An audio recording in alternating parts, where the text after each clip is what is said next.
Welcome to Chapter 15, Part 3. Tonight we're going to study soil problems and then some remedies for soil erosion.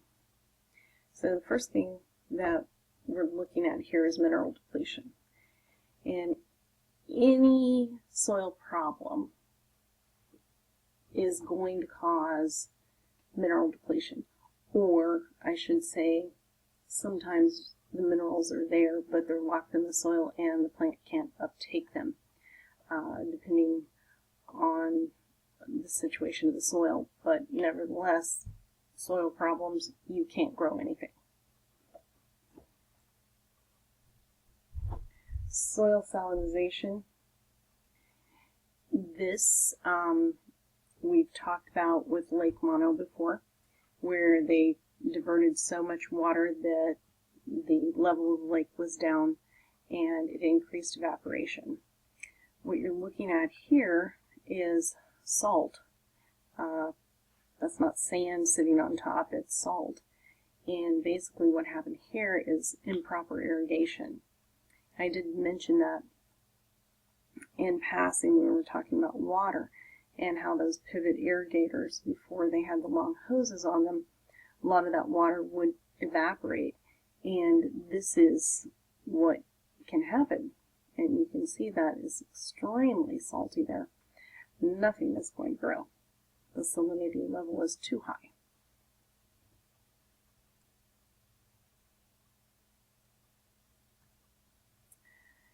Desertification takes place when the nutrients are sucked out of the land. Either wind or water erosion can take topsoil, or if the land is utilized too much and the nutrients are sucked off of it. That's the case in the desertification problem with the Sahara or the sub-Saharan area. You have people who are overusing that area. It's a dry area to begin with. It's just on the cusp of the Sahara Desert, which is one of the driest deserts, and they're overusing it, trying to graze stock, and which mostly goats, some cows, but they've overused it, and now the grass is not coming back what little there was. And so it actually creates or enlarges a desert area. So that's what desertification means, creating a desert where there was not one.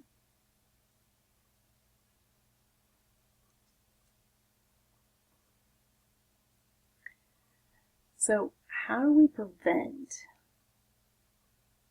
soil from eroding? How do we prevent nutrients from being extracted from the soil too often? Conservation tillage and crop rotation allow for this. They're good together. Excuse me, I had to let my dog out. They're good together, and this is how they work. Conservation tillage is what the farmers call no-till crops. Basically, they do not turn the earth over and disc it up, plow it up to where it's barren. They leave the roots from the previous cutting of crops in there, and then they drill the new plant seeds on top of that. They drill it down, and they have an apparatus that has all the seed in it. It goes across the rows. You can see how, and it looks kind of like a needle, I guess, and it pops it down into the ground, and you can see in between that's wheat stubble there. So they had wheat, and these are beans. These are soybeans coming up in between the wheat. And so they use the conservation tillage, so then over the winter time, when there was no crop on the ground, they didn't have barren earth that would get blown by winter winds and they would lose soil. And then now they're putting soybeans in, which are a legume. And boy, gosh, you have to remember way back when we did the nitrogen cycle that legumes are the nitrogen fixing plants. They have the bacteria in the roots and they fix nitrogen, or they turn the nitrogen from the atmosphere into an ammonia. And then plants can uptake, and then that leaves extra nitrogen in the soil because they don't use as much as the bacteria makes. So then for the next year, we've got some extra fertility in the ground, and the farmer will put in either wheat or corn, some kind of grass, that uses then a lot of nitrogen. So conservation tillage is not using a plow, so it never leaves the soil dug up. And then crop rotation is using a legume, and it could be soybeans, it could be lima beans, it could be clover, but using a legume and then rotating it with another crop such as corn or hay that sucks up all the nitrogen. So that keeps the ground as fertile as possible. They still put fertilizer on there. Now, I want to say something about the no-till farming. This does increase compaction, and we just talked about compaction, especially with clay soil, and how that doesn't allow for pore space. So that is an issue farmers are having with this somewhat. This is contour plowing and strip cropping and terracing. In the top picture, you have contour plowing and strip cropping. Notice on that, sorry, my dog again. Notice on that it's on a hillside. Okay, let's look at a hillside. Water runs downhill. So if it's on a slope, water running downhill is going to take sediments with it, and so you can have a lot of erosion from water. Notice how when they strip crop, they are doing it across the grain, not with the grain, or the lay of the land. They're doing it across. So if they have different root systems, different places, then with corn, what you have there, corn grows in rows. So the corn, if the corn grew all together like that, you could still potentially get soil erosion, even with the roots of the corn, because they're all in nice rows. And so in between the rows could get that. So they do a swath of corn, and then they'll put something like clover or Timothy hay, something like that in there.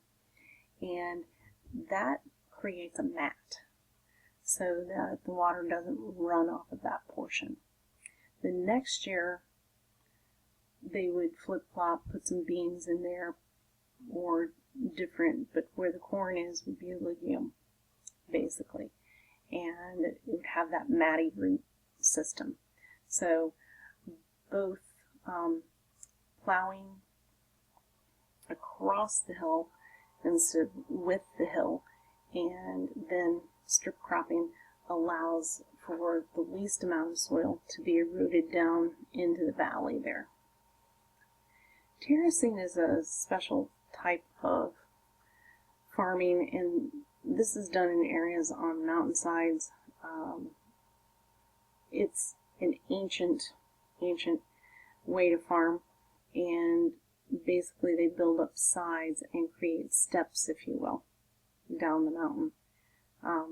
This prevents, if they have snow, melt, or rain, prevents all their soil from going downhill and allows them small spaces that are fertile.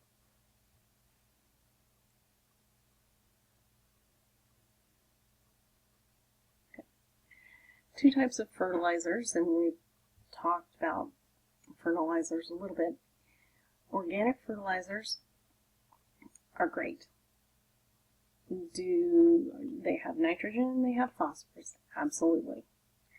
If they are utilized too much, we can get episodes or episodic delivery of too much nutrient into the water system.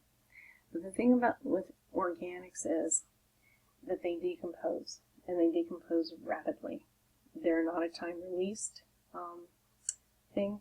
They have known decomposers. The ecosystem knows what to do with those. So they break them down very readily. So these are good ways to increase soil fertility using these animal manure, crop residue, bone meal, compost, anything like that. And it's good for waste system too, especially if you have an animal, you have stock on your farm and you need to get rid of the manure. This is a good, viable way to do that.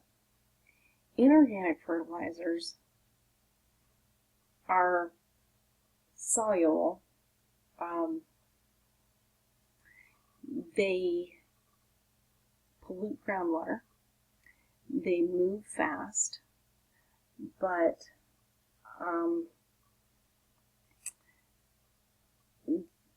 they are a timed release when they're on top of the ground. Fast acting is they get into the ground because they get into the water very quickly. What is not drawn up when it says that it leaches into the pollute groundwater, when it's not drawn up by the plant and it saturates down to lower levels, of course it's going to take that with it because it has bonded with the water. In that respect, it also is picked up by surface water as well. And they have a longer hang time. They don't biodegrade the same way that the organic fertilizers do.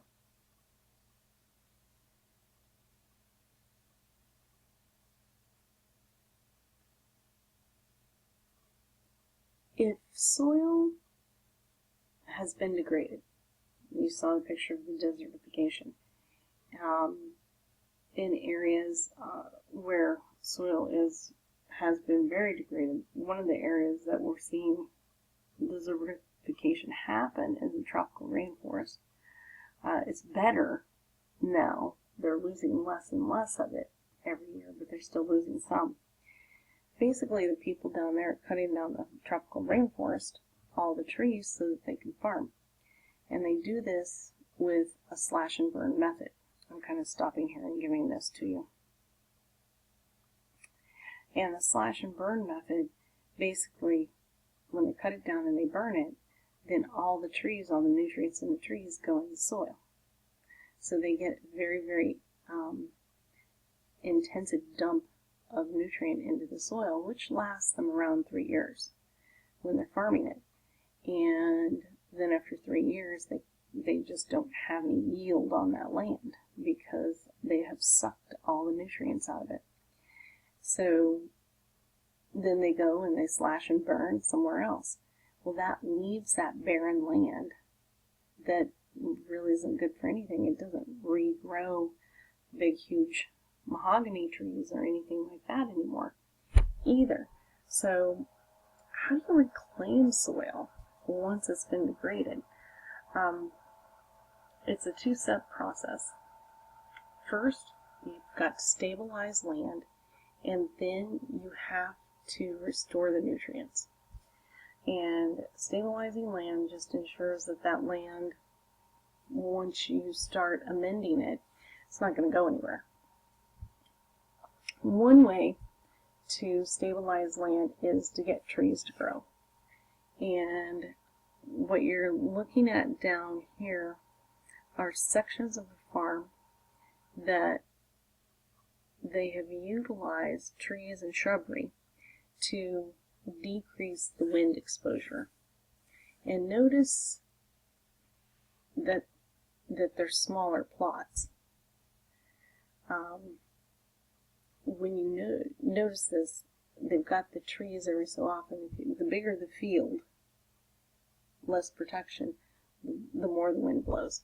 So they've taken large fields and they've broken them apart with trees.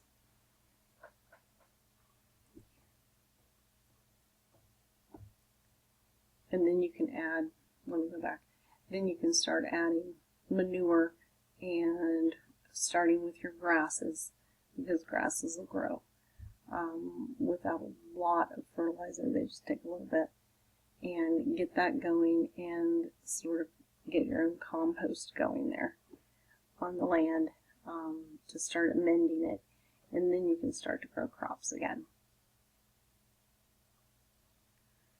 Soil Conservation Act 1935, that was really the first time that we said, oh my gosh, we really need something done here, because that part of North Texas and Oklahoma, there where they're having problems with the Ogallala Aquifer, they were having problems with a drought at that time, and they're in the middle of a drought now.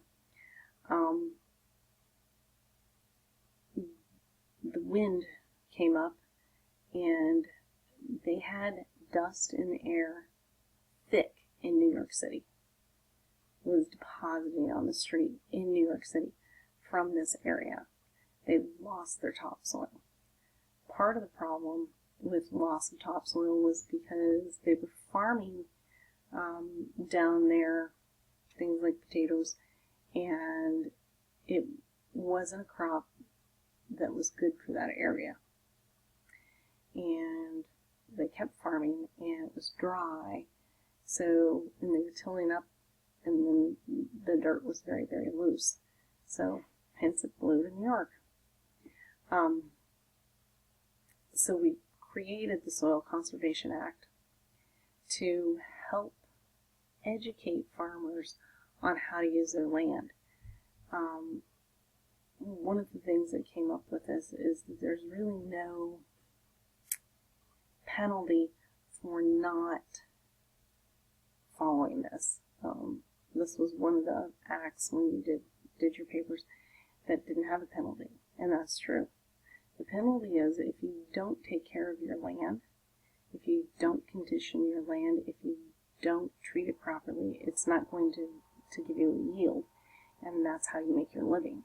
So farmers are very interested in creating good, fertile soil. So this Conservation Act does work, and a lot of it is education.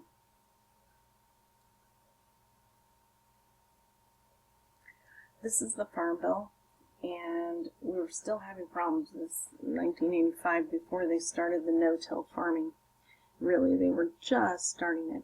But they also decided that they wanted to incentivize farmers to leave some of their land fallow or not farmed, and then to let prairie grass grow back. And so they offered $50 an acre per year to retire the land for 10 years to help decrease erosion. So it's growing prairie grass that whole time, so that nice and matte root and soil deposition because of decomposition over 10 years. And then you wouldn't put all of your land in this, you would put part of it in, and then you would flip-flop it every 10 years.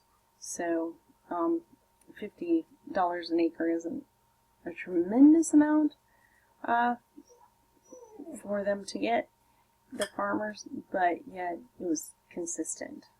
They knew they were going to get some money coming in, and you never know when you have a crop.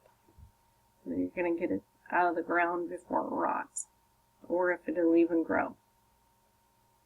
So most farmers participated in this. Oops.